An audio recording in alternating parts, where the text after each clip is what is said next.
কেমন কাটলো ২০২৩? বছরটা শুরুই করেছিলাম অনেক ভালো লাগা নিয়ে।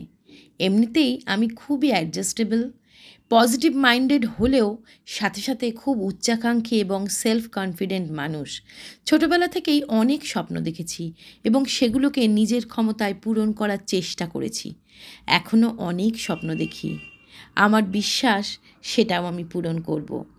একজন কন্টেন্ট ক্রিয়েটার হিসেবে 100K সাবস্ক্রাইবার, দুটো সিলভার প্লে বাটন, মনে হয়েছিল ব্যাস স্বপ্ন পূরণ হয়ে গেল। বাট তখন কি জানতাম এ বছরেই আমার সেই আদরের ইউটিউব পরিবার 500K মানে 5 লাখ সাবস্ক্রাইবারে সুসজ্জিত হবে, একটা বিরাট পরিবার হয়ে উঠবে। অনেক দিনের স্বপ্ন আইটি সিটি ব্যাঙ্গালোর শহরটাকে ঘুরে দেখা, সেখানে ফ্ল্যাট নেওয়া, ব্যাঙ্গালোরের গুগল অফিসে প্রথমবার ভিজিট করার সুযোগ পাওয়া।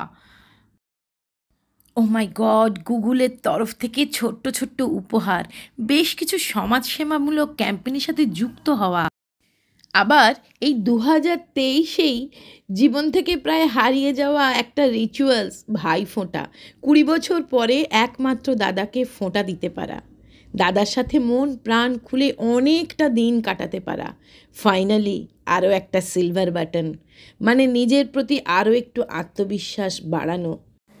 পরিবারের সাথে অনেকগুলো ছোট্ট ছোট্ট আনন্দের মুহূর্ত কাটানো, পরিবারের জন্য কিছু করতে পারা, নিজের জন্যে করতে পারা, মায়ের জন্যে যোগ্য সন্তান হিসেবে কিছু করতে পারা, নিজেকে কিছু গিফট দিতে পারা, সব মিলিয়ে এই বছরটা কিন্তু দুর্দান্ত কেটেছে। তবে সবটাই কি শুধু ভালোই ছিল? ফেলিওরও ছিল, মন মতো ভিউজ না হওয়া, সাবস্ক্রাইবার না বাড়া, বিভিন্ন টেনশন, হোমমেকার হিসেবে প্রচুর কাজের চাপ, দম ফেলতে না পারা, সারা দিন ব্যস্ত থাকা, মা হিসেবে সন্তানের ভবিষ্যৎ নিয়ে চিন্তা।